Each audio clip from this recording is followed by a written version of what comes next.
The coffee hits my face like boiling acid and the cup clatters against the linoleum floor. I scream without thinking, my hands flying to my cheeks as the liquid soaks through my uniform shirt. The spoiled bastard in the booth laughs, his gold watch catching the diner's flickering light. Behind him, a man in a dark coat stands up so slowly that the air seems to thicken around him. If slow burn romance with high stakes is your thing, hit subscribe. Now back to the story. Apologize to the lady, the stranger says, his voice carrying the weight of something dangerous. The air turns, sneering, but the words die as the stranger's hand closes around his wrist. Bone snaps like dry kindling. The air's scream echoes off the diner walls while the stranger reaches across the counter and unhooks my apron strings. You're done here, he tells me, folding the stained fabric into his pocket. From this moment, you belong to Luciano Vidal. My legs won't move as he guides me toward the exit. The other customers stare at their plates, pretending they see nothing. Luciano's hand rests against my lower back, firm and possessive, steering me through the door into the cold night air. A black car idles at the curb, its engine purring like a contented predator. Get in, he says, opening the back door. Richard Morrow doesn't forgive embarrassment. By morning, his men will hunt you. I slide across the leather seat, my hands still trembling from the burn. Luciano settles beside me, his presence filling the space until I can barely breathe. The driver pulls away from the curb without a word, merging into traffic that seems to part for us like the Red Sea. Where are you taking me? My voice comes out smaller than I intended. Somewhere safe, he replies, studying my face with eyes that miss nothing. Somewhere you can learn to survive what's coming.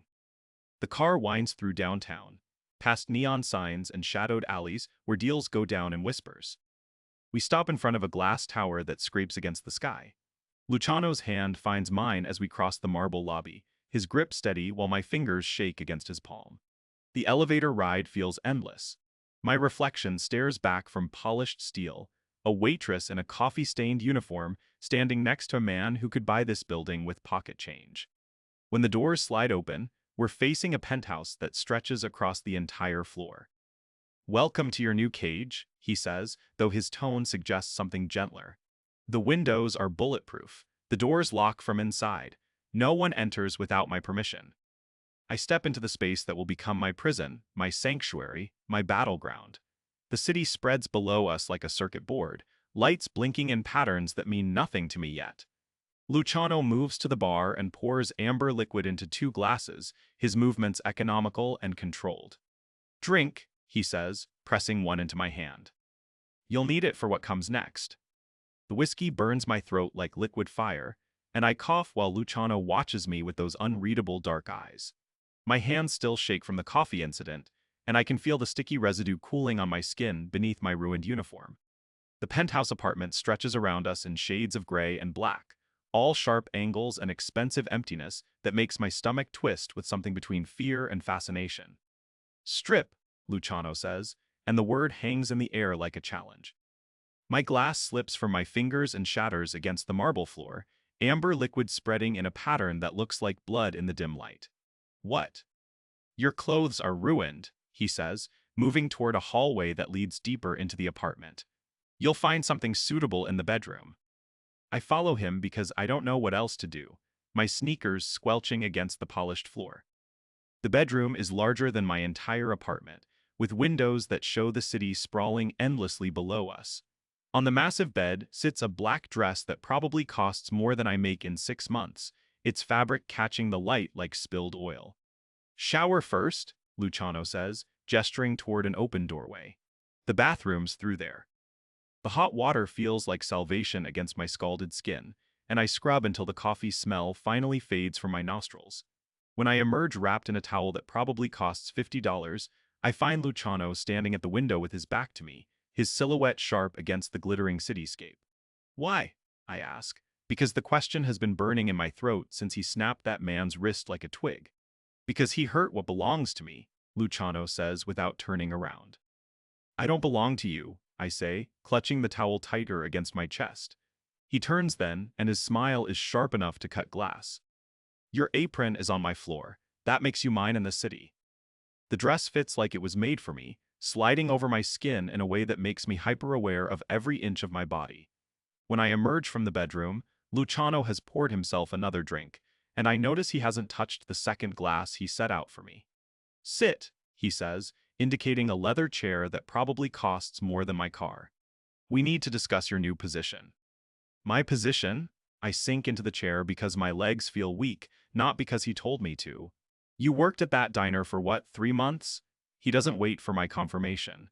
You made $12 an hour plus tips. Pathetic. It paid the rent, I say, though we both know that's not entirely true. Not anymore, Luciano says, settling into the chair across from me. You'll work for me now. Better pay, better hours, and protection.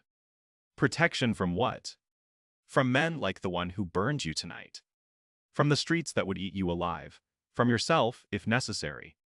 I want to argue, to tell him I don't need saving, but the words die in my throat when I remember the way his hand moved so casually to break another man's bones.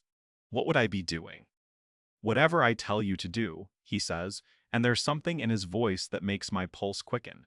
Within reason, you're not ready for the other side of my business yet. Other side? I know I shouldn't ask, but the question slips out before I can stop it. Luciano stands and moves to the window again, his hands clasped behind his back. This city runs on transactions, Sophia. Some are legal, some are not, some fall in the gray space between. And which side do you want me on? The side where you stay alive and relatively unharmed, he says. For now, that means working in one of my legitimate businesses. A restaurant downtown, better clientele than the diner, better tips. Better everything. What's the catch? His reflection in the window smiles, and it's not a pleasant expression. You report to me, you tell me who comes and goes, you remember conversations, you carry messages when necessary. You want me to spy for you, I say, the realization hitting me like a punch to the stomach. I want you to survive, Luciano corrects. And in this city, survival means choosing a side. You chose tonight when you let me take your apron. I didn't let you do anything, I protest, but my voice sounds weak even to my own ears. Didn't you? He turns to face me fully, and I can see the predator lurking beneath his expensive suit. You could have fought, could have run, could have screamed for help. Instead, you followed me to my car. You drank my whiskey. You wore my dress. Because you didn't give me a choice. There's always a choice, Luciano says, moving closer until I have to crane my neck to meet his eyes. You chose the devil you didn't know over the one you did. Smart girl. The room feels smaller suddenly, charged with something I don't understand but recognize on a primal level. He's dangerous, not just because of what he did to that man in the diner, but because of the way he makes me feel like I'm standing on the edge of a cliff. When do I start? I ask, because what else can I say? Tomorrow night, Luciano says, stepping back and breaking the spell. I'll send a car. The restaurant is called Waitress. Wear something appropriate. Appropriate for what? For being seen with me, he says, and there's something in his voice that suggests this is more complicated than he's letting on. People will assume things. Let them. What things? That you're under my protection, that you matter to me, that hurting you would be a death sentence. His eyes meet mine, all of which happen to be true now. Why me? The question escapes before I can stop it. You could have any woman in this city. Luciano's smile is sharp and predatory. Because you didn't know who I was when you served my coffee. Because you looked at me like I was just another customer. Because when that bastard burned you, you didn't cry for help. You stood there with your chin raised like you were ready to take on the world. I was in shock, I say, but he shakes his head. You were brave, stupid but brave. In this business, stupid gets you killed. Brave gets you noticed. Lucky for you, I appreciate both qualities in the right proportions. The clock on the wall chimes 3 in the morning, and I realize I've been in this apartment for hours, caught in the orbit of a man who could end my life with a snap of his fingers. Get some sleep, Luciano says, moving toward the door. The guest room is down the hall. Bathrooms stocked with everything you'll need. You're leaving. I have business to attend to, he says. People to see about what happened tonight. Messages to send about what happens to those who touch what's mine. Am I yours? I ask, and immediately regret the question. Luciano pauses at the door, his hand on the handle. You were mine the moment you didn't flinch when I broke that man's wrist. The question is, what are you going to do about it? The door closes behind him with a soft click, leaving me alone in an apartment that feels like a gilded cage, wearing a dress that belongs to a man who collects people like other men collect cars. I should be terrified. I should be planning my escape. Instead, I find myself wondering what tomorrow will bring and whether I'm brave enough or stupid enough to see this through. The city lights blink below like a circuit board, and for the first time in months, I feel like I'm exactly where I'm supposed to be, even if I don't understand why. The elevator doors slide open behind me, and I turn to see Luciano stepping into the penthouse with the fluid grace of a man who owns every space he enters. He's removed his coat, revealing a white shirt that stretches across his shoulders like a second skin, and his sleeves are rolled up to expose forearms marked with faint scars that tell stories I'll never know. My fingers tighten around the glass of whiskey I found in his cabinet, the ice cubes clinking softly as my hands still tremble from everything that's happened tonight. "You drink like a man who expects to die," he says, his voice cutting through the silence as he walks toward the floor-to-ceiling windows that frame the city below us. The lights from outside paint shadows across his face, making him look both younger and infinitely more dangerous than he appeared in the diner's harsh fluorescent glow. "I drink like a woman who just got scalded with coffee and watched a stranger break someone's wrist," I counter, taking another burning sip that does nothing to steady the earthquake happening in my chest. The whiskey tastes expensive, probably older than I am, and it burns all the way down to settle in my stomach like liquid courage. Luciano turns from the window, and his eyes find mine across the expanse of his living room. The space is all sharp angles and expensive materials. Leather furniture that probably costs more than my yearly rent, artwork that looks like someone spilled paint on canvas and called it profound, a fireplace that could fit my entire bathroom inside it. Everything about this place screams money and power and isolation, three things I've spent my whole life avoiding. "Come here," he says, and it's not a request. The words hit my spine like a physical force, making me straighten despite every instinct screaming at me to run. But I don't run. Instead, I set down my glass with shaking fingers and walk across the polished concrete floor until I'm standing close enough to see the gold flecks in his dark eyes. He reaches up and touches my face where the coffee hit, his thumb tracing along my cheekbone with surprising gentleness. The skin there feels raw and tender, but his touch doesn't hurt. If anything, it sends heat through me that has nothing to do with the whiskey burning in my veins. "You'll have a bruise tomorrow," he murmurs, his voice lower now, more intimate. His hand moves to my hair, fingers threading through the strands that escaped my ponytail during the chaos at the diner. But no permanent damage. The boy was careless, not malicious.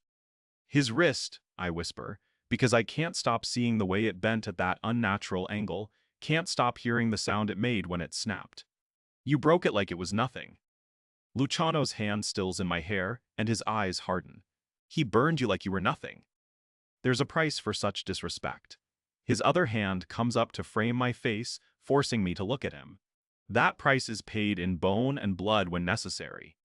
The words should terrify me, and maybe they do, but there's something else building in my chest. A recognition that this man operates by rules I've never encountered, rules where violence is currency and protection comes with strings I can't see yet. His thumbs stroke along my jawline, and I realize I'm not pulling away. "Why?" I ask, because it's the only question that matters. "Why do you care what happens to a diner waitress?" Something flickers across his face, surprise, maybe, or amusement. "You really don't know, do you?" He leans closer, and I can smell his cologne, something expensive and understated that makes my stomach clench. "Sophia, you've been working at that diner for 6 months. 6 months of serving coffee and pretending not to notice when certain customers never pay their bills. 6 months of looking the other way when packages change hands in the back booth." My blood turns to ice water. "I don't." "You do," he cuts me off gently. "You see everything, but you say nothing. That makes you valuable. That makes you interesting." His hands slide down to my shoulders, fingers pressing against the thin material of the dress someone laid out for me. "And tonight, you became mine." The possessiveness in his voice should make me furious, should send me running for the door. Instead, I find myself leaning into his touch, drawn by the certainty in his voice, the way he says my name like it belongs in his mouth. My hands come up to rest against his chest, feeling the steady beat of his heart through the cotton shirt. "I don't belong to anyone," I say, but my voice lacks conviction. "You do now." His hands drop to my waist, pulling me flush against him. The moment I took off your apron, you became my responsibility, my protection, my problem to solve. His lips brush against my ear as he speaks, sending shivers down my spine. The men who run this city will assume you're under my protection. They'll assume you know things, seen things. They'll assume hurting you would hurt me. The implications hit me like a physical blow. You can't just, this isn't how the world works. You can't claim people like property. This is exactly how my world works. He pulls back enough to meet my eyes again. And now it's how your world works too. His hands tighten on my waist. I can teach you to survive in it if you're smart enough to learn. And if I'm not? His smile is sharp and predatory. Then you'll die quickly, and I'll find someone else to serve my coffee. The blunt honesty should horrify me, but instead it clears something in my chest. This isn't a fairy tale. This isn't romance. This is survival, and he's offering me tools I didn't know I needed. My hands fist in his shirt, pulling him closer. Teach me, I whisper against his lips, not sure if I'm signing my death warrant or saving my life. His mouth crashes against mine with the force of a promise sealed in blood, and I taste whiskey and danger and something that might be salvation wrapped in violence. His hands move to my back, pressing me against him until I can feel every line of his body, every breath he takes. When we break apart, both breathing hard, he rests his forehead against mine. Tomorrow, we start with the rules, he says, his voice rough. Tonight, you sleep in my bed where I know you're safe. I should argue, should insist on the guest room, should maintain some boundary between us. Instead, I nod and let him lead me toward the hallway that leads to his bedroom, my hand in his, my future rewritten in the space between one heartbeat and the next. The bedroom door closes with a soft click that sounds like a lock snapping shut. Luciano releases my hand and crosses to a dresser, his movements fluid and deliberate in the dim light. I stand frozen near the doorway, my fingers still tingling from where they touched his. The room is larger than my entire apartment, all dark wood and leather with windows that stretch from floor to ceiling, revealing the glittering city below. Showers through there, he says without turning, pulling a black t-shirt from a drawer. Clean clothes on the bed. I glance at the massive bed dominating the room, silk sheets the color of old blood. On the comforter lies a stack of folded garments that probably cost more than 6 months of my diner wages. My uniform clings to me, stained with coffee and the residue of fierce sweat from the longest night of my life. The bathroom is marble and chrome, towels thick enough to swallow my hand. I peel off the uniform and step under scalding water, watching brown and gold swirl down the drain. My skin stings where the coffee burned, but the heat feels good, necessary, like it might wash away more than just grime. I scrub until my flesh turns pink, then scrub some more. When I emerge 20 minutes later, Luciano is gone. The bedroom door stands open to an empty hallway, and the silk pajamas fit perfectly, the fabric sliding across my skin like water. I pad barefoot to the bed and sit on the edge, my hands clasped in my lap, waiting for something I can't name. Sleep doesn't come easily, even in sheets that feel like clouds. Every creak of the building makes me tense, every distant siren sends my pulse racing. I keep seeing the heir's face in the diner, his cruel smile as he watched me burn. The sheets smell like cedar and something darker, masculine and dangerous. Luciano's scent. I bury my face in a pillow and try not to think about what it means that I'm sleeping in his bed while he's somewhere else in this fortress of an apartment. Footsteps in the hallway make me freeze. They stop outside the door and I hold my breath, waiting for the handle to turn. It doesn't. After what feels like hours, the footsteps retreat, and I exhale slowly, my heart hammering against my ribs. I'm not sure if I feel safer knowing he's out there or more afraid. Morning comes gray and cold through the windows. I'm standing at them when Luciano enters, carrying 2 mugs of coffee that smell like heaven. He's dressed in black again, his hair still damp from his own shower, a thin scar visible along his hairline that I hadn't noticed before. "Sleep?" he asks, setting 1 mug on the nightstand. "Some." I take the coffee and wrap my hands around the warmth, though I'm not cold. "Thank you." He nods and moves to the dresser, opening another drawer. "We need to talk about your situation." My stomach clenches around the coffee. My situation. The heir doesn't forgive public humiliation. You embarrassed him in front of his people. Luciano pulls out a fresh shirt and turns to face me. "He'll come for you. Because you broke his wrist. Because you exist. Because you're a loose end he wants to cut off." His eyes are flat, matter of fact. Because hurting you would hurt me, and he's smart enough to figure that out. The coffee turns bitter in my mouth. So what happens now? Now we make you disappear. He sets the shirt aside and moves closer, his presence filling the room. New name, new life, new everything. And you. I stay me, I stay here, I stay what I am. He's close enough that I can see gold flecks in his dark eyes. But you'll be safe, that's the deal. What deal?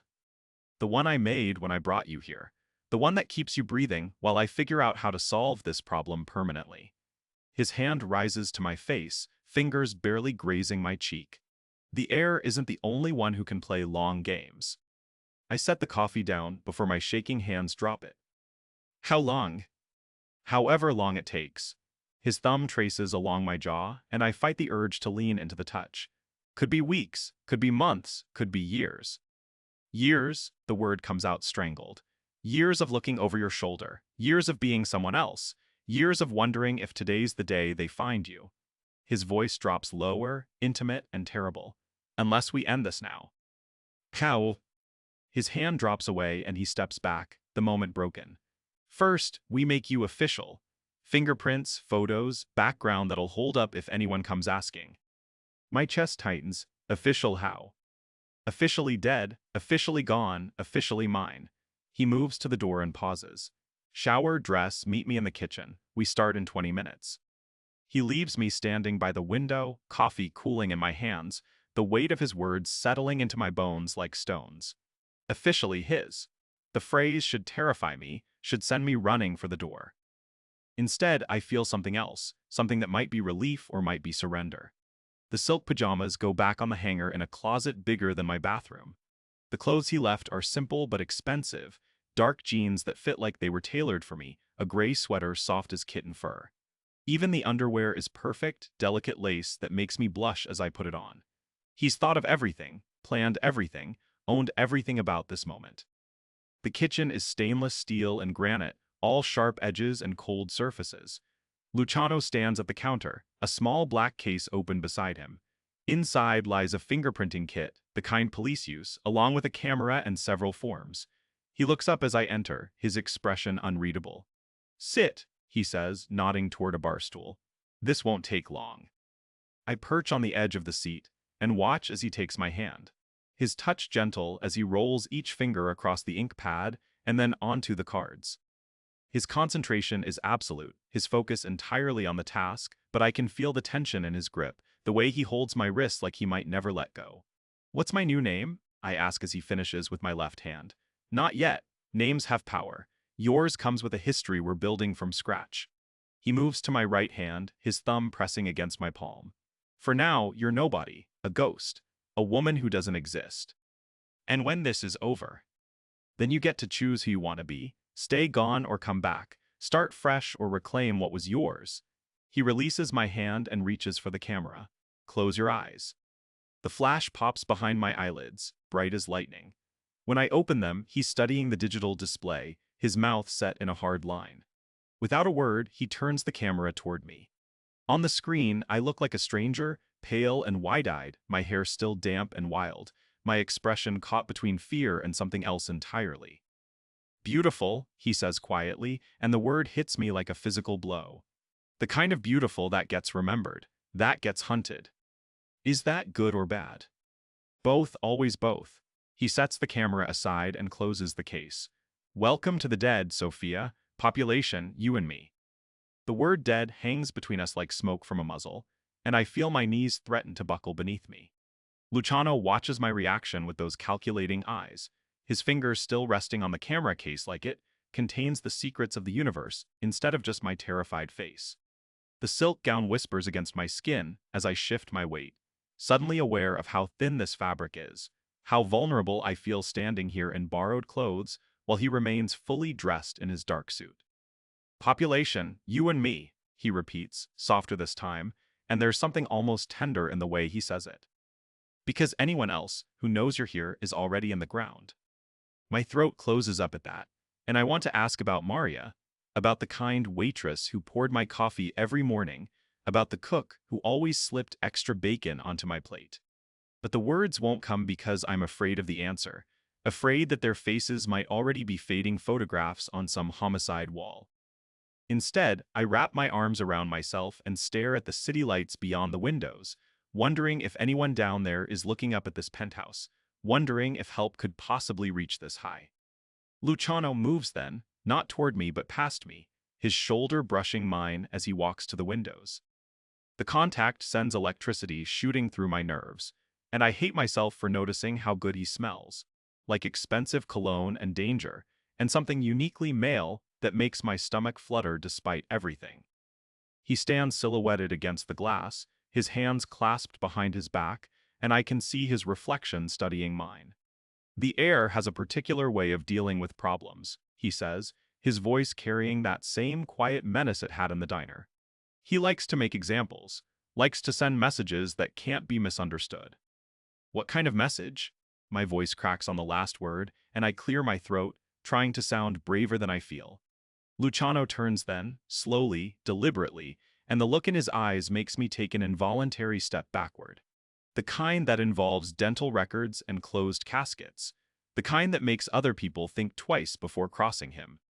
The bathroom door beckons from across the room, a white sanctuary where I could splash water on my face, where I could pretend for 30 seconds that this isn't my life now. But Luciano's gaze pins me in place, and I know that running would be pointless. Where would I go? Down 80 floors past armed guards, out into a city where every face might be hiding a gun. So what happens now? I ask, proud that my voice stays steady this time. I just stay here forever. Forever is a long time. He moves closer, his footsteps silent on the thick carpet. But yes, you stay here, you eat when I say you eat, you sleep when I say you sleep, you breathe because I allow it. The words should terrify me, and they do, but there's something else underneath the fear. A strange sense of relief that I'm not dead already, that someone is standing between me and whatever horror the air has planned. It's messed up and wrong and I know it, but my body doesn't seem to care about logic when survival is on the line. And what do you get out of this? I lift my chin, meeting his gaze directly for the first time since we entered this room. Why save me at all? Something flickers across his face, surprise, maybe, or approval, and he stops just outside my personal space, close enough that I can see the flecks of gold in his dark eyes. Maybe I was bored. Maybe I like the way you looked standing there with coffee dripping off your chin. Maybe I have my own reasons for wanting to disappoint the air. That's not an answer. No, it's not. His hand rises slowly, giving me every opportunity to pull away, but I stand frozen as his fingers brush my cheekbone, tracing the path where hot coffee had splashed hours earlier. But it's all you're getting tonight. The touch is featherlight, but it burns through me like a brand, and I find myself leaning into it before I can stop myself. His thumb grazes my lower lip, and I realize I'm holding my breath, waiting for something I can't name and shouldn't want. This man kidnapped me, is holding me against my will, represents everything I've spent my life avoiding, and yet my body is betraying me in ways that make heat crawl up my neck. Luciano seems to read something in my expression because his jaw tightens and he drops his hand, stepping back with the kind of control that must take years to perfect. The bathroom is through there, he says, gesturing toward the door I'd been eyeing. You'll find everything you need. Toothbrush, towels, something to sleep in that isn't borrowed from my closet. I nod, not trusting my voice, and walk toward the bathroom on legs that feel like they belong to someone else. The door closes behind me with a soft click, and I lean against it, finally allowing myself to breathe properly for the first time since he sealed us in this bedroom. The bathroom is bigger than my entire apartment had been, all marble and chrome and luxury that feels obscene given the circumstances. I splash cold water on my face, watching my reflection in the mirror above the sink. The woman staring back at me looks wild-eyed and desperate, her hair a tangled mess from the shower earlier, her skin pale against the dark silk. But underneath the fear, there's something else, a spark of defiance that I cling to like a lifeline. I'm not dead yet. I'm not broken yet. And as long as I'm breathing, there's still a chance to find a way out of this gilded cage. When I emerge 20 minutes later, wrapped in a thick robe I found hanging behind the door, Luciano is gone. The bedroom feels enormous without his presence, simultaneously safer and more dangerous. Safer because I'm alone, more dangerous because I don't know where he's gone or when he'll return. The camera still sits on the dresser, a silent reminder that my face is now cataloged in whatever system he uses to track his possessions. I climb into the massive bed, pulling the covers up to my chin like they might protect me from whatever comes next. The sheets smell like him, expensive and male and dangerous, and I bury my face in the pillow, trying not to cry. Outside, the city hums with life I'll never touch again, and I close my eyes, wondering if I'll ever see sunlight without remembering what it felt like to have Luciano's hands on my skin, claiming ownership of something I never meant to give. The mattress shifts under his weight, and I know he's there without looking. My fingers clench the sheets as the bed dips lower, his presence filling the space like smoke. Luciano doesn't speak, doesn't touch me, just sits on the edge of the mattress with his back to me. The silence stretches until I can't bear it anymore, rolling over to face his broad shoulders. "Sleep," he says without turning around, his voice rough like gravel under boots. I can't. My heart hammers against my ribs, each beat a reminder that I'm trapped in his bedroom, in his life, in whatever twisted game he's playing. The camera case still sits open on the dresser like a silent accusation, and I pull the covers higher even though the room feels cold as a tomb. Luciano stands abruptly, moving to the dresser where he opens a drawer with mechanical precision.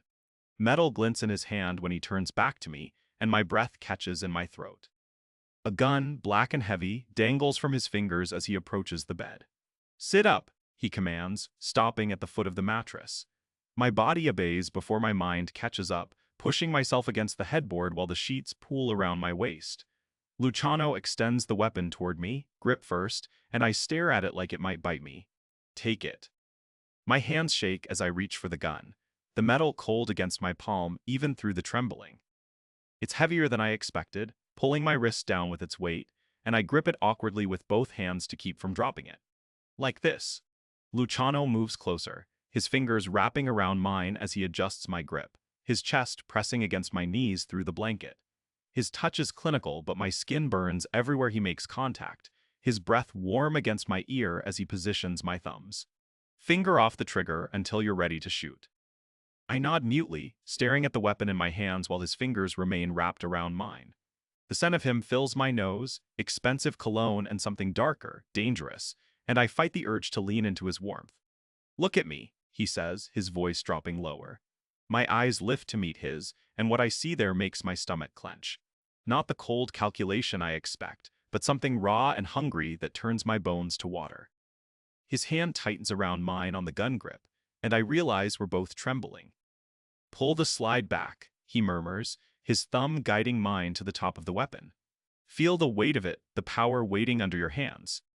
The metal clicks as I rack the slide, a bullet loading into the chamber with mechanical precision. The sound echoes through the quiet room, and something shifts in Luciano's expression, his eyes darkening as he studies my face. "Now pointed at me," he whispers, his hands falling away from mine. My breath stutters in my chest, the gun wavering between us. He's close enough that I can see the pulse jumping in his throat, close enough that the barrel almost brushes his chest when my hands shake.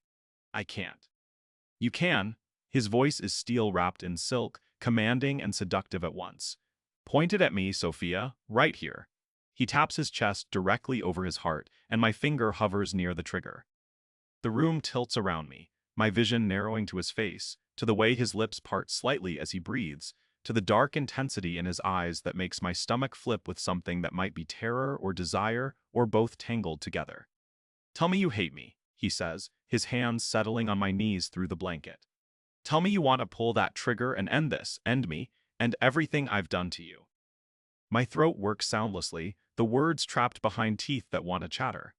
The gun feels like it weighs 1,000 pounds in my hands, but I keep it pointed at his chest, my arms aching with the effort of holding it steady. "Say it," he growls, his fingers tightening on my knees. "Say you hate me and mean it, and I'll let you walk out that door tonight and never touch you again." The words claw at my throat, desperate to escape, but when I open my mouth they die unspoken. Because I don't hate him, not completely, not when his hands are burning through the blanket, and his eyes are devouring me like I'm something precious instead of captive. Luciano moves closer, the gun barrel pressing against his chest now, and I can feel his heartbeat through the metal, steady and strong while mine races like a trapped bird.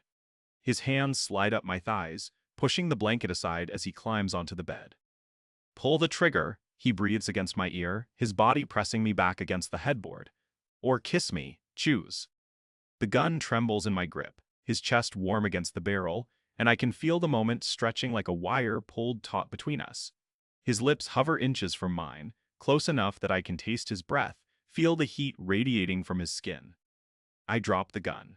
It hits the mattress with a soft thud as my hands fly to his face, pulling his mouth down to mine with desperate hunger.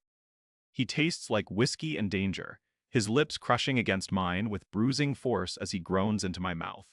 My fingers thread through his hair, pulling him closer as his hands slide under my thighs, lifting me against him. "Fuck," he mutters against my lips, his tongue sweeping through my mouth like he's starving for the taste of me. No one has ever. I bite his lower lip, drawing blood, and he growls deep in his chest, the sound vibrating through both of us. His hands tighten on my thighs, yanking me closer until there's no space between us, until I can feel every hard line of his body pressing against mine. "Tasted my fear," he whispers against my mouth, his voice breaking on the words.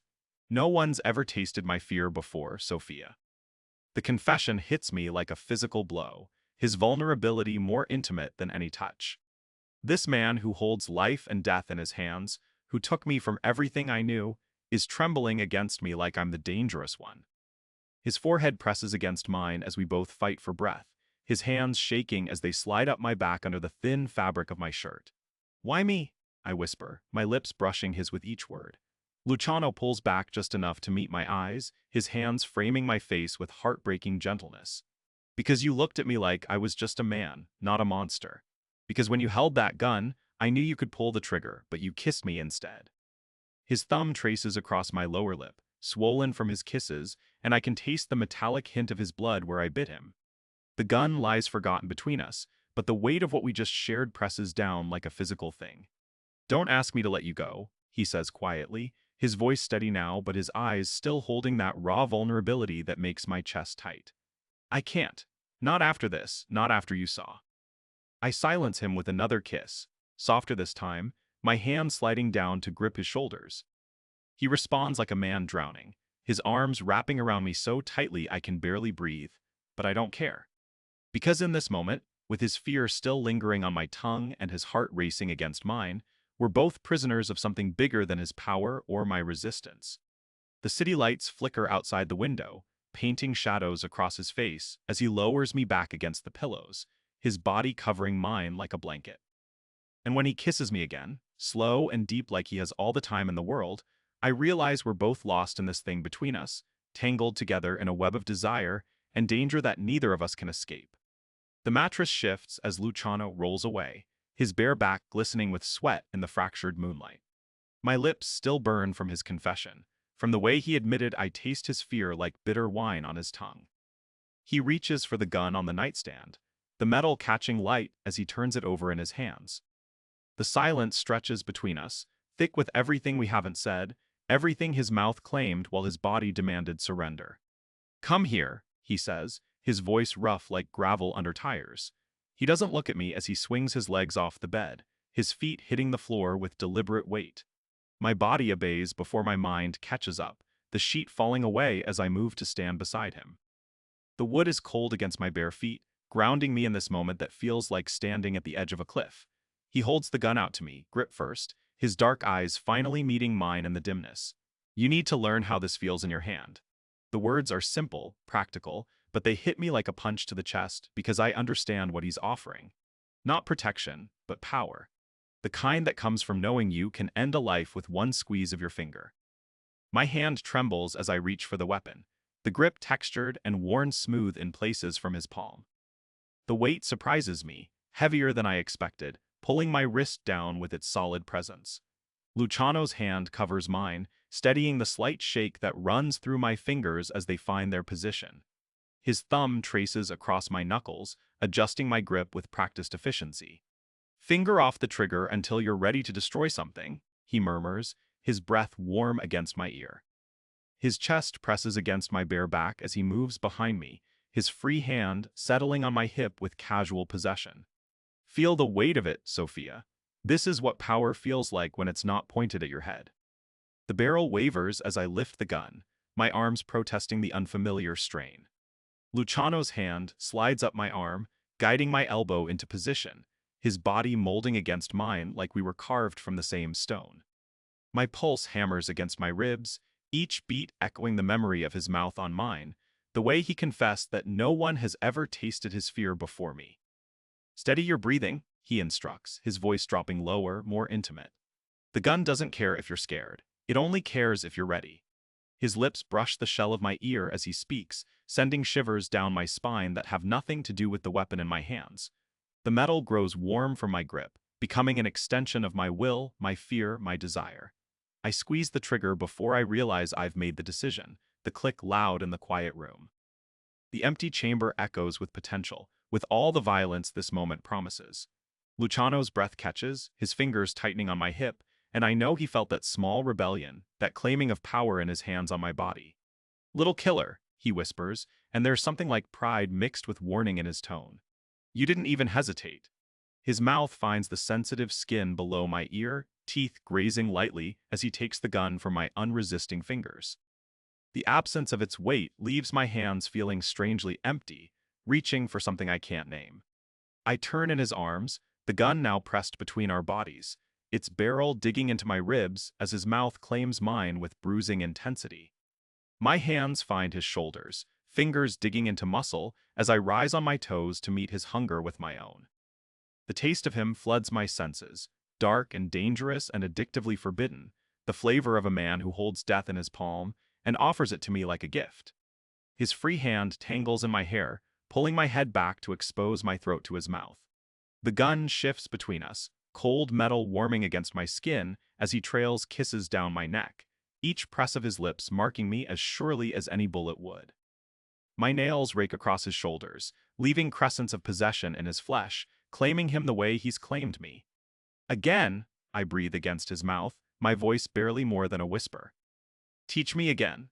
The words surprise us both, hanging in the air like smoke from a fired weapon. Luciano pulls back enough to study my face, his eyes searching for something I can't name, his thumb tracing across my swollen lower lip with devastating gentleness. He sets the gun on the nightstand with deliberate care, his movements unhurried and controlled. When he faces me again, there's something raw in his expression, something that makes my chest tighten with recognition. We stand there, two predators circling each other in the darkness, each waiting for the other to show weakness, to reveal the throat beneath the teeth. "You're not ready for what I want to teach you," he says finally, his voice carrying the weight of promises and threats entwined so tightly they can't be separated. His hands settle on my waist, thumbs pressing against my hip bones with possessive certainty. "But you're going to learn anyway, because you don't know how to be afraid of the right things." The mattress meets my back as he pushes me down, his body covering mine with familiar weight. His mouth finds mine again, but this kiss is different, slower, like he's memorizing the shape of my desire. My legs wrap around his waist, pulling him closer, deeper into the web we've spun around each other.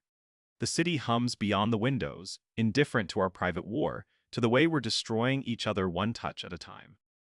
His hand finds mine, interlacing our fingers as he pins my arms above my head. The position leaves me completely exposed, completely his, and the surrender should terrify me, but instead it feels like coming home to a place I never knew I was missing. Luciano's hips roll against mine, the friction drawing a gasp from my throat that he swallows with his kiss. "Tell me what you want," he demands against my mouth, his voice rough with restraint. "Say the words, Sophia. Make me believe them." His grip tightens on my wrists, the slight pain grounding me in this moment where desire and danger blur into something that feels like breathing underwater. The room spins around us, narrowing to just his weight on mine, his breath in my lungs, his heartbeat against my chest. I start, then stop because the words feel too big for my throat, too real for this moment suspended between confession and surrender. Luciano's teeth graze my lower lip, a warning and a promise wrapped in one sharp sensation. "I want to know what it feels like when you're not holding back." The admission falls between us like a loaded weapon, dangerous and irrevocable, changing everything it touches. His laugh is low and dark, vibrating through his chest into mine. "Careful what you ask for, little killer," he warns, his mouth trailing down my throat to the hollow above my collarbone. "I don't know how to be gentle with things I want to keep." The honesty in his voice cuts deeper than any threat, revealing the man beneath the monster. the fear beneath the power he wields like second nature. The night stretches around us, endless and full of possibilities neither of us can name, while we learn each other's boundaries one bruise at a time. The mattress shifts beneath me as Luciano rolls away, his skin cooling in the sudden absence of contact. I watch his silhouette move across the room, the gun catching moonlight as he lifts it from the nightstand. He doesn't point it at me, doesn't need to. The weight of his possession settles over me like a second skin, binding me more effectively than any rope could manage. My breath catches when he turns back, those dark eyes finding mine across the shadows stretching between us. "Sleep," he commands, his voice carrying the same authority it did when he ordered men to their deaths. The word settles into my bones, but my body refuses to obey. How can I close my eyes when every nerve ending screams awareness of him standing there, naked and dangerous and completely in control of my fate? My fingers curl into the sheets, anchoring myself to something solid while the room seems to tilt around his presence. He moves to the window, standing silhouetted against the city lights bleeding through the glass. The gun rests against his thigh, casual and terrifying in its familiarity. I wonder how many times he stood like this, watching the world below while holding life and death in his palm. The thought sends ice through my veins, but something else too, a twisted recognition that I've never felt more alive than in this moment, trapped in his bedroom with death lingering in his grip. My phone buzzes from somewhere in the discarded pile of clothes, the sound sharp against the heavy silence. Luciano's head turns, and I see his jaw tighten before he speaks. "Don't." The single word stops my movement toward the edge of the bed, freezes my hand mid-reach. But the buzzing continues, insistent and wrong in this space where I've surrendered everything. His eyes meet mine again, and I see the question there: will I obey, or will I test the limits of what little freedom I still possess? The buzzing stops. The silence that follows feels heavier, pregnant with possibilities neither of us wants to name. I settle back against the pillows, my heart hammering against my ribs while he watches me like a predator deciding whether to pounce. When he finally moves, it's to set the gun on the windowsill, within easy reach but no longer in his hand. The gesture feels significant, though I can't name why. "Tomorrow," he says, turning fully to face me. Moonlight paints silver across his chest, highlighting the scars that map his history in raised flesh. "Tomorrow, you'll understand why you can't leave." The promise hangs between us, ominous and absolute. I want to ask what he means, want to demand answers about the footage he holds over me, about the sister I haven't seen in days. But the words die in my throat when he starts moving toward the bed, each step deliberate and predatory. He doesn't touch me when he settles back onto the mattress, maintaining inches of space that feel like miles. But I can feel the heat radiating from his skin, can smell the familiar scent of him mixing with the lingering traces of my perfume. My body remembers what it felt like to have those hands on me, remembers the way he took possession without asking permission. The memory sends heat pooling low in my stomach, confusing and unwelcome. The first shot comes without warning, shattering the window into 1,000 glittering fragments. Luciano moves faster than thought, his body covering mine as glass rains down around us. His weight presses me into the mattress, while his hand closes around the gun on the nightstand. The second bullet punches through the wall where his head had been seconds before, and I understand that someone is trying to kill him. Someone has found us in this sanctuary, has turned his bedroom into a hunting ground. "Stay down," he growls against my ear, his voice carrying the promise of violence. But I can feel his heart hammering against my back, can sense the calculation in how he positions himself between me and the window. He's protecting me, this man who claimed ownership of my life, and the realization hits harder than the bullets still flying through the darkness. My fingers find his wrist, anchoring myself to something solid while the world explodes around us. More shots follow, methodical and professional. Whoever sits outside has the patience of a sniper, waiting for movement, for any sign of life. Luciano's breath fans across my neck while he times the rhythm of the attack, his body taut with readiness to move. When the next pause comes, he rolls off me in one fluid motion, landing cat-like on the floor beside the bed. His hand closes around my wrist, dragging me down to join him in the relative safety behind the solid wood frame. "Basement," he whispers, his eyes finding mine in the darkness. "There's a tunnel." The words mean freedom, mean escape from this death trap we've become. But they also mean following him deeper into his world, trusting him with more than just my body. I nod despite the fear clawing at my throat, because the alternative is staying here waiting for bullets to find flesh. His fingers squeeze once in acknowledgement before he starts moving toward the door, staying low while keeping his body between me and the window. We make it to the hallway as more shots ring out, these ones closer, more desperate. Whoever wants him dead has decided to finish this tonight, has committed to burning down his empire one bullet at a time. Luciano moves like water through the darkness, familiar with every shadow, every angle of his fortress turned prison. I follow as best I can, my bare feet silent on the hardwood while my heart tries to escape my chest.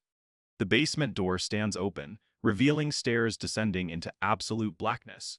He doesn't hesitate, pulling me down after him into the void. The darkness swallows us whole, broken only by the faint glow of his phone screen as he navigates passages I never knew existed beneath his home. The shooting stops above us, but we both know it's temporary. Someone will come looking, we'll follow the blood trail if there is one, we'll ensure the job gets finished properly. The tunnel entrance appears as a darker shadow against the black, hidden behind shelves of wine and forgotten things. Luciano punches in a code, and the wall slides aside with mechanical precision. Cold air rushes out to meet us, carrying the scent of earth and secrets buried deep.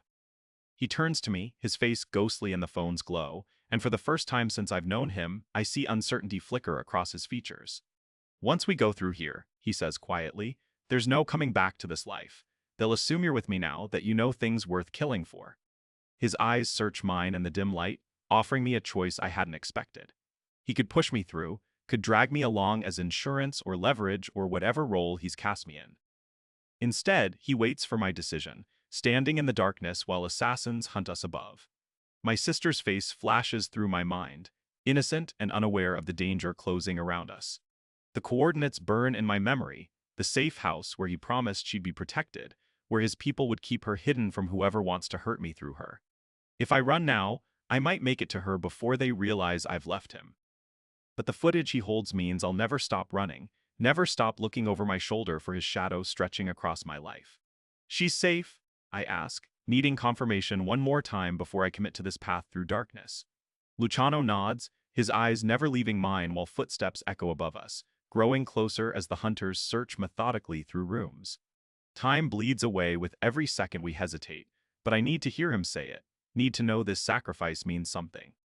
"Safer than you are right now," he answers, his voice carrying the weight of promises made in blood and shadow. The footsteps reach the top of the stairs, and we both know our window is closing. I step toward the tunnel entrance, toward the unknown stretching before us, and feel something shift between us in the darkness. He's no longer my captor standing there, no longer the monster who claimed ownership of my life. He's a man offering me a hand, asking me to trust him with more than just my body. I take his hand. The tunnel swallows us in damp stone breath, our footsteps echoing like hunted heartbeats. Luciano's fingers stay locked around mine, his grip tightening each time distant shouts ripple through the darkness ahead. My shoulder burns where the bullet grazed flesh, blood seeping warm and sticky between my skin and his leather jacket. He doesn't slow, doesn't ask if I'm dying, just pulls me deeper into the maze beneath the city where his family buried their secrets and their enemies. We burst through a rusted maintenance door into an abandoned subway platform, moonlight filtering through broken grates above.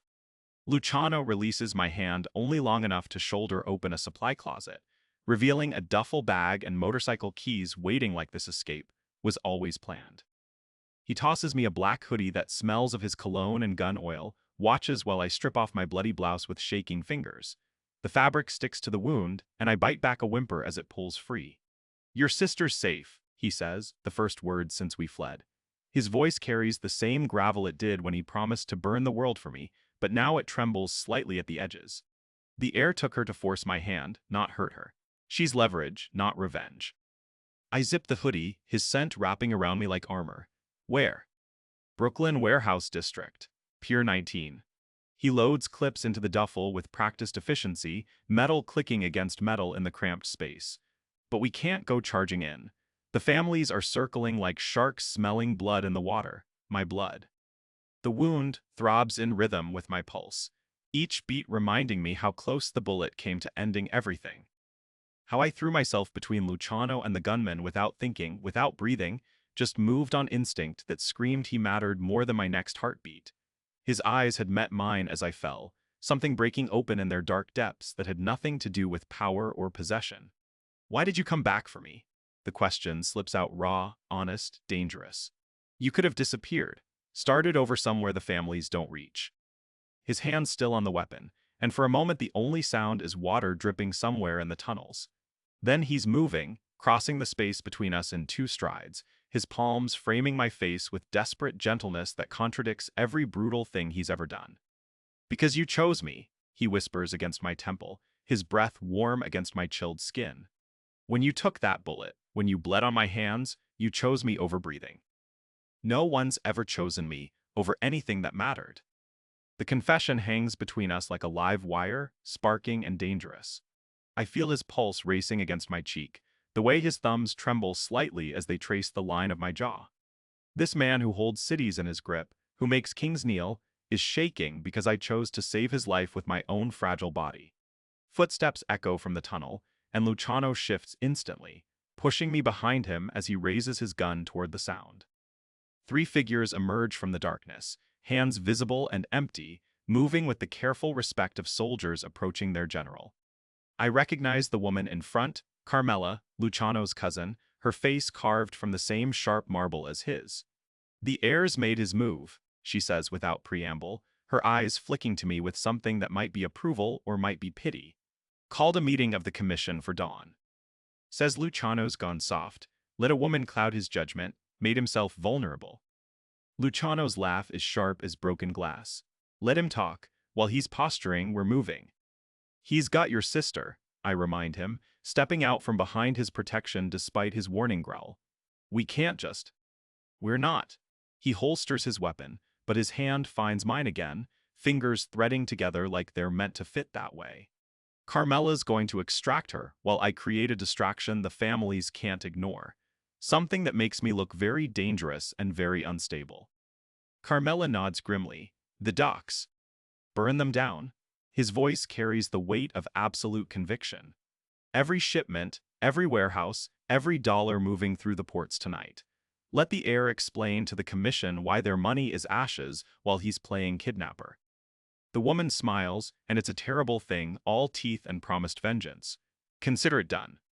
But cousin, she pauses, her gaze settling on me with uncomfortable intensity. After this, there's no going back. You light this fire, the families will demand blood, either his or yours. Luciano's thumb traces across my knuckles, a small gesture that feels like a vow. Then we'll give them blood, just not the blood they're expecting. They move like shadows, Carmela and her men disappearing back into the tunnels with barely a sound. Luciano turns to me, his free hand cupping my uninjured shoulder, thumb brushing against the pulse point in my throat. The closet feels smaller suddenly, the air thick with everything we're not saying about choices and consequences and how neither of us might see tomorrow. There's a safe house in Queens, he says finally, his voice rough. Protected. Anonymous. You could wait there while I... No, the word comes out fierce, final. We do this together or not at all. You don't get to play martyr after I took a bullet for you. His eyes search mine in the dim light, looking for something that makes his expression soften in ways that have nothing to do with the killer he pretends to be. You don't understand what I'm about to become, what I'll have to do to keep you breathing. I understand that you came back for me when you could have run. I step closer, until the heat of him burns through the space between us. I understand that my sister is alive because you protected her. I understand that when I was bleeding out on your leather, you looked like your world was ending. The confession hangs there, raw and vulnerable, between 2 people who should be enemies. His hand tightens around mine, and I feel the tremor that runs through him, the way his carefully constructed walls crack, just enough to let me see the man beneath the monster. Then we burn it down together, he whispers, and there's something almost like relief in his voice, like he's been waiting for permission to stop pretending he doesn't need anyone. Every last piece of the world that tried to keep us apart. We emerge from the tunnels into the pre-dawn darkness, the city sprawling before us like a kingdom waiting for new rulers. Luciano's bike growls to life beneath us, and I wrap my arms around his waist, pressing my injured shoulder against his back as we rocket into the night. Behind us, the first flames begin to rise from the docks, painting the sky with promises written in smoke and retribution. The heir took the wrong sister, threatened the wrong woman, made the wrong enemy bleed. Now Luciano and I ride toward whatever comes next. Not captive and captor, not predator and prey, but two people who chose each other over survival, over sense, over everything safe and reasonable. The bullet wound burns with each mile, but I hold tighter to his waist, feeling the steady rhythm of his breathing beneath my palms. Dawn is coming, and with it, a reckoning that will reshape everything the families thought they knew about power and loyalty and love. Let them come. Let them try to take what we've claimed in blood and choice. We're done running, done hiding, done pretending this thing between us is anything less than forever written in the language of last chances and impossible choices. The motorcycle's engine cuts through the pre-dawn silence as we rocket toward the waterfront, my arms locked around Luciano's waist while my blood soaks through his shirt. The pier stretches ahead like a wooden finger pointing toward the black water, and I can already see the Air's silhouette pacing near the edge where the fishing boats bob in their moorings. Luciano's body tenses beneath my grip as he guns the engine harder, the bike's front wheel lifting slightly from the acceleration, while my wounded side screams with each jolt of the pavement. We're going to die here, I think. But then his hand covers mine where they clasp his stomach, and he squeezes once. A promise written in bone and sinew that tastes like copper and gunpowder. The Air turns as our headlight washes over him, his face twisting from confusion to recognition to terror in the span of 3 heartbeats, while Luciano brings the bike to a skidding stop 20 feet away. I slide off the seat, my legs buckling as my feet hit the wooden planks, but Luciano catches me with one arm while his other hand draws the pistol from his waistband, in a motion so fluid it seems choreographed. The Air reaches for his own weapon, but Luciano is already firing. 3 shots that sound like thunderclaps in the morning air while wood splinters spray from the pier between them. The Air jerks backward, his hand clutching his shoulder as blood blooms through his white shirt, and I watch his gun clatter across the boards before disappearing into the dark water below. "You touched what's mine," Luciano says, his voice carrying across the space between them while he lowers the gun slightly, but keeps it trained on the Air's chest. The Air stumbles against the pier railing, his good hand pressed against his wound, while blood drips between his fingers onto the weathered wood beneath his feet. I can taste salt and fear on my tongue as Luciano steps forward, his arm steady despite the way I'm leaning against him, while my own blood continues to seep through the makeshift bandage wrapped around my ribs. The Air's eyes flick to me, then back to Luciano, understanding dawning in his expression like a slow sunrise over poisoned water. "She came to me," the Air gasps, blood bubbling at his lips while he tries to straighten despite the bullet lodged somewhere in his chest cavity. "Ask for protection from you, you sick bastard." Luciano's finger tightens on the trigger, but I grab his wrist, feeling the tendons shift beneath my palm while he hesitates for the first time since we've been together. The Air sees the hesitation and laughs, a wet sound that ends in a cough that sprays red across his chin while he slides down the railing until he's sitting on the pier. "She begged me to take her away from you, offered me information in exchange for her freedom." Luciano's arm drops to his side, the gun hanging loose in his grip, while he turns to look at me with eyes that have gone dark and flat like river stones. I can see the question there, the betrayal written in the set of his jaw, while my blood continues to drip onto the pier between us, each drop sounding like a small explosion in the silence that stretches like a chasm. The Air is still talking, his voice growing weaker while he describes how I appeared at his club 3 nights ago, how I offered him details about Luciano's operations, how I promised to help him destroy everything Luciano has built in exchange for safe passage out of the city. Every word hits like a physical blow, and I feel my knees give out completely as Luciano steps away from me, his hand releasing mine as he turns back toward the Air. "Is this true?" Luciano asks without looking at me, his voice carrying the same tone he uses when questioning men who have stolen from him, when he's deciding whether to break fingers or kneecaps or necks. The Air nods, his eyes bright with malice, while blood continues to pool beneath him on the wooden boards, and I can see Luciano's shoulders shift as he processes this information like a computer running through probabilities and outcomes.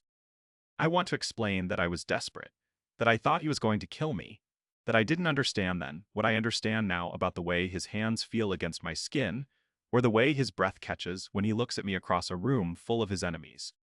But I don't get the chance because the Air makes his final mistake, reaching behind his back with his good hand and producing a small pistol that he raises toward Luciano's turned back.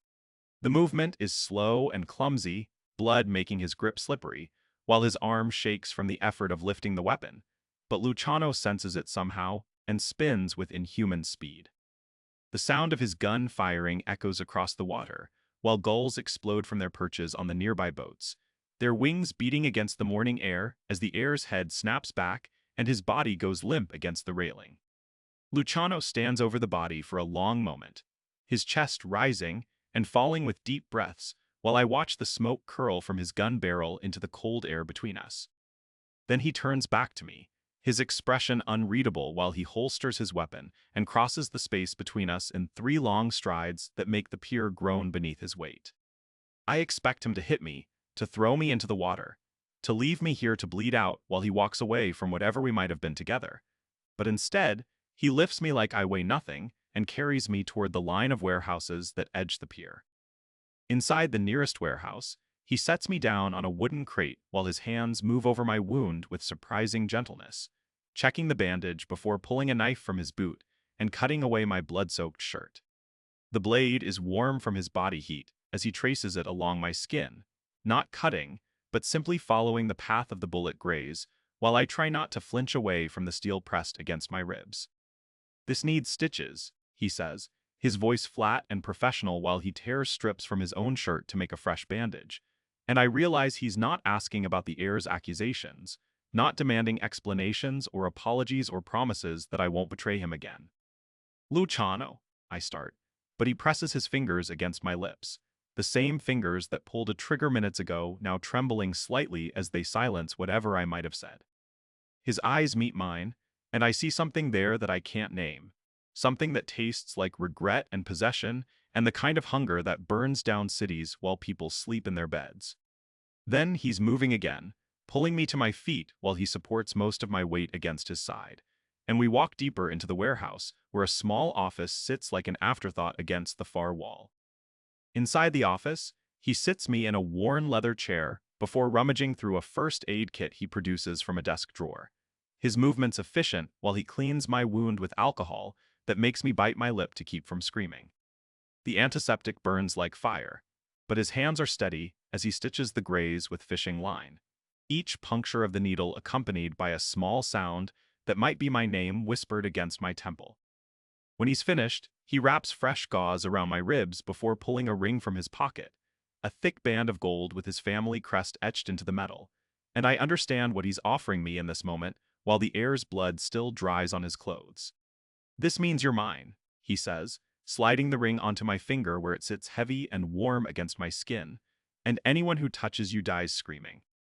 I nod because words feel insufficient while he lifts my hand to his mouth and presses his lips against the crest, a benediction written in flesh and gold that binds me to him more completely than any chains could have managed. Outside, I can hear sirens approaching, but inside this small office with its cracked windows and peeling paint, Luciano kisses me like he's trying to rewrite the story of us with H.